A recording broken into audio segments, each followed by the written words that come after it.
That is the closing bell, which means it is time for the CryptX live wire. Let me pause that. And CJ, lots to talk about today. We've seen a little bit of a rebound and lots of assets across the board. So, plenty to discuss today. This series is going to be a brief overview of kind of what's happened in the last few days, some signs that we're going to see a reversal, and some things we've talked about in the Telegram with some of our members and a whole lot more. But, CJ, how are you doing today, my friend? I'm doing great. Like you said, ton to discuss. I see Daryl, Leah, we have some comments, some tickers that you guys would like us to hit. So we will definitely hit those towards the end. And if you have anything else, definitely get those in because we'd love to go over them. But Monty, I know you wanted to start us off with Bitcoin, so feel free to jump into that, my friend. Thank you, CJ. And thank you for the comments, guys. We'll definitely get to those as soon as we can. But I want to start off with a little bit of Bitcoin analysis here. And I want to take a full screen look at this because we were discussing in the Telegram some signs that there may be an imminent reversal in the cards for Bitcoin. And looking at this chart here, one thing you'll notice is this big wick down and also this massive uptick in volume. Whenever you see that, it's typically a sign that there's supply being accumulated below this critical level of 85,000. And it seems like that's the level that the long term holders, the whales, and the bulls want to hold in the interim. So anything dipping below that level is getting snatched up pretty quickly. And then, as you can see, one thing that is worth noting and that we pointed out in the Telegram group for our members is that on this next day, following this day of record volume, we saw less than half of the bullish volume come in, a major decrease in bullish volume at the bottom of a downtrend. That is typically a sign of a reversal. And as you can see, we've gotten 2 days of positive price action, moving back up towards the moving average. And the same has been true for ETH. It's been even a stronger move, but we are approaching this moving average pretty quickly. And same sort of thing. We saw supply absorption below 2750. So it seems like this is, at least in the interim, a level that wants to get held.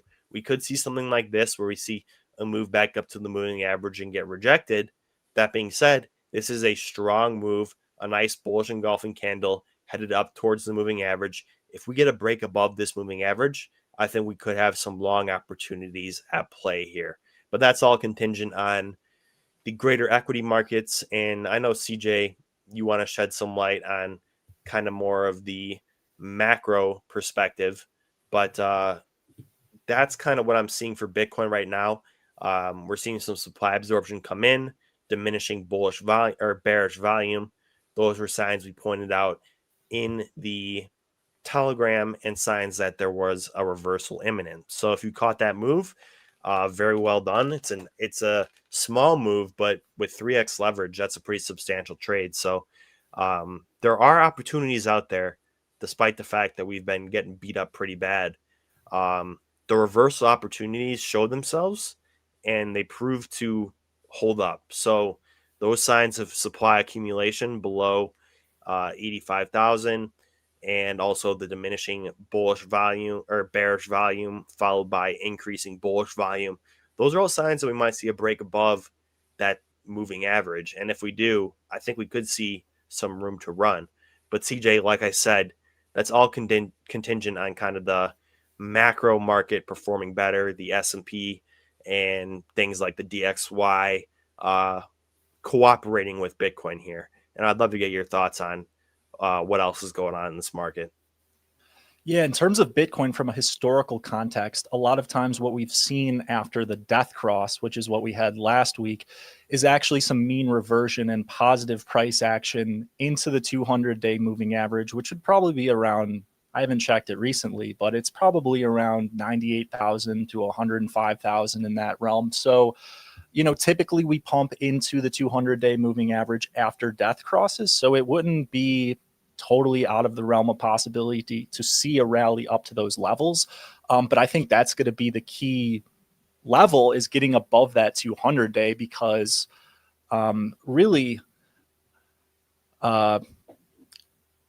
like that could result in the next macro lower high. That's what we saw in 2022, and kind of how I still think but who cares what I think, right? It's about what the market's going to tell us. So far, we are seeing a nice move to the upside. So price action following that depth cross is not super surprising, but something that I will go over and just highlight is something that you'll know if you're a subscriber to CryptX is we put out a weekly report each Sunday. I just wanted to highlight one thing that we had in the report there. So Monty, can you see that screen? Yes, sir. All right, good. Always like to check.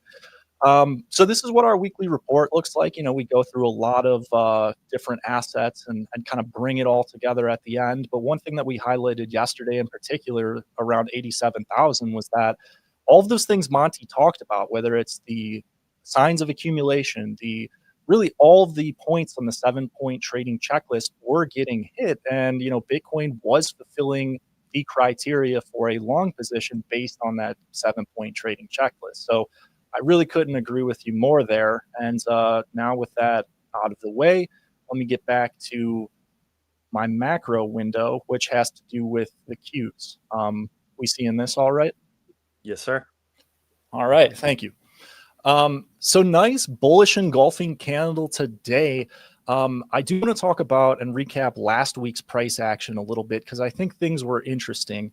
Because we are seeing a little bit of a head and shoulders pattern here on the Qs and major indices, but we've had a lot of failed head and shoulders patterns throughout this entire uptrend. So I think a failed pattern can often tell us just as much as the pattern itself. So, you know, so far it's holding and we are going back up. You see the oscillators very overextended to the downside and they're starting to turn up a little bit. What I'm more concerned about is getting above the Thursday high from last week because that was when Nvidia supposedly well, they did beat earnings, but supposedly the AI concerns of being, you know, a bubble were somewhat calmed. But that didn't last the whole day, right? We sold down and actually closed lower and had a textbook news failure. So I'm always looking for when the market does something that doesn't really make sense or is somewhat uncharacteristic. So that was a little bit of a sign of weakness and a warning so far. But thus far, we have not seen the follow through. And I think if we get above Thursday's high, that would be kind of a signal to me that, all right, the market is still very strong. But considering we just failed on good Palantir earnings and good Nvidia earnings over the last 2 weeks, does bode a little caution here, especially with how overbought we are, on weekly charts and things of that sort. So I know this isn't very actionable, but this is just kind of what I like to look for when it comes from how price reacts to news. Now, let's talk about the DXY and the liquidity trade and what we're seeing today. So this is what we've seen historically in terms of the DXY in midterm cycles. But what I have to point out here and why I took some off in terms of the DXY and exited is because we actually have a bearish divergence within the CCI and stochastic. We also have a couple bearish candles or just momentum to the upside kind of losing. And then also we have a divergence from the moving average. So I'm going to go in a short-term target back to the moving average here. And what that means ultimately when we look at the other G7 currencies is that they are starting to kind of bounce from an oversold level. You know, we have basically the opposite of the DXY on the euro, right? We have higher lows in price. So this is an interesting potential reversal here in the FX market. Now, how could this affect equities is an interesting story in itself. This kind of branches to a topic that's been very popular over the last couple weeks, and that has to do with the yen carry trade potentially unwinding. So to make a long story short, essentially what the yen carry trade is a lot of hedge funds and banks have done this trade where you, for the last 25 years, borrow yen at 0 to negative interest rates and basically buy anything else that yields higher than 0, right? The problem with this is that when it unwinds and the Bank of Japan's policy actually does become more restrictive, they try to realign their currencies, and that has a tendency to squeeze out people who are engaging in this carry trade. And as a consequence, since there's so much contagion within that trade, a lot of these large banks and hedge funds have to sell off risk assets to get out of this yen carry trade. And it's interesting because we've had this happen before at a similar level. This actually happened in July of 2024. We're at a very similar level. The technicals were very similar. And although we can't know the positioning for sure because the COT report's not going to be fully coming out for the next 4 weeks, one thing that I will say is that October 10th, the last date we did have the COT data, price has just gone down since then. So there's no reason really for trend followers or large speculators to exit this trade. So they're probably still very crowded to the short side. So a couple things happened last week. We had the Bank of Japan coming out for one of the first times since 2024 and actually signaling to the market that they might move towards a more restrictive monetary policy, which could result in a little bit of panicking and unwinding in that currency, right? When you are more restrictive and raise rates, and I'm not saying they're going to raise rates, but when they're more restrictive, it has a tendency to squeeze market participants out. So you're probably thinking, all right, CG, I'm not an FX trader. Like, why is this relevant to me? Well, it goes along the premise that I mentioned before, where if large banks and hedge funds have to get out of this position, they're going to be forced to sell off risk. And that's what they did in July of 2024. So let's look at what the equity market did during that point in time. And I'll just tell you right now, it resulted in a roughly 10% sell off. And that's what we saw right here. Not a huge move, but at the time, volatility was very increased. And we went pretty far below the 20-day moving average. So just something to consider. Maybe that's something that happens in the next few weeks. But ultimately, the whole point of why I bring this up, right? The whole point to get to the nuts and bolts of this is that when I'm trading, I'm looking at two things specifically. I'm looking for technicals, which I think are pretty solid when we look at the Invesco Japanese yen trust, right? We have CCI turning up from oversold levels. We have a bullish engulfing candle close on Friday, a wide divergence from this moving average. I haven't entered this yet, right? Because the fundamentals are still very strong to the downside. But if we see some kind of unwind, because so many large speculators are short, the market is very asymmetric at these levels. And back in July of 2024, this resulted in basically a 13% rally in the yen and a sell-off of equities in roughly less than a month. So that's like a 10-to-1 return on risk trade. And even if we don't get that type of price action this time around, I think there's still enough asymmetry in the positioning to, if this does move to the upside and shake people out, it could result in maybe a 3-to-1 or even 5-to-1 return on risk trade. That's not a guarantee. I'm just highlighting how the positioning in this market is potentially very asymmetric. So that's kind of a broader idea. And I'm not saying it's going to happen, but it's definitely potentially a risk. I thought that was kind of interesting. People seem to be talking about it, so figured I'd highlight it. Yeah, and just kind of wrapping things all together here before we finish up, you had put out some pretty bullish predictions for the DXY going forward. Given everything you're seeing in the FX market across the globe, do you still anticipate a positive move in the DXY and subsequently a move down in some of the risk on assets like Bitcoin? Yeah. So just to be more specific, that was for the midterm election year, right? Which is 2026. We're not entirely there yet. I do still look, I can't predict the future. I'm going to let the market tell me what to do ultimately.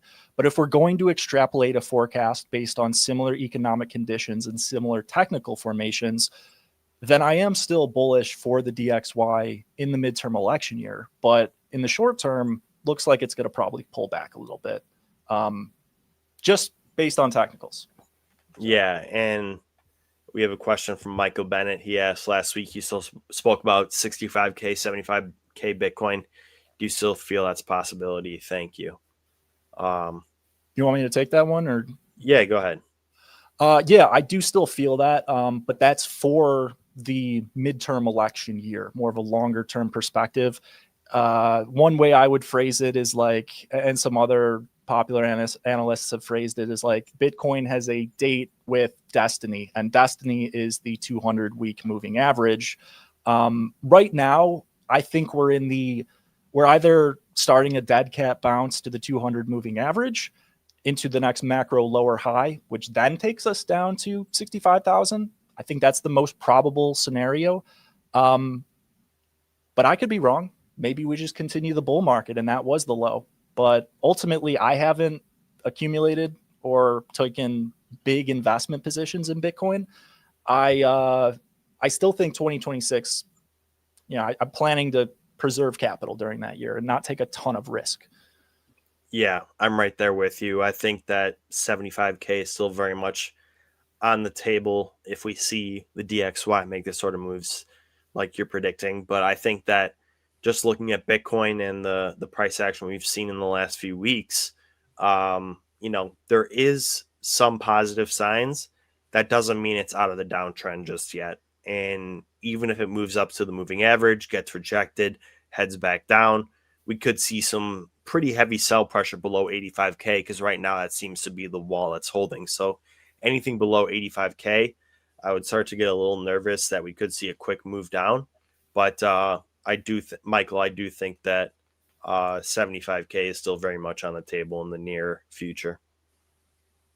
Yeah, I mean, I'd say short term bullish, longer term bearish. I mean, we could chop for 6 months. That's kind of what we did. Yeah.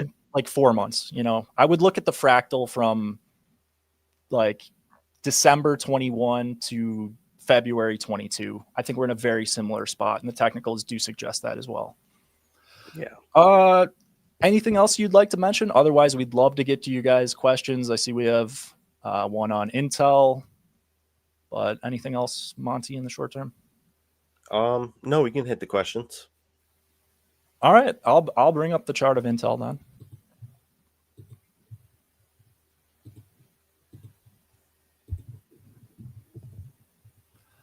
I think it's notable mentioning that the U.S. government did take a piece of Intel for national security reasons. Based on the CCI, things are turning up. I mean, we're not that diverged from the moving average. We're starting to come into resistance. I think this is one where if the general market performs well, it's going to continue to do well. But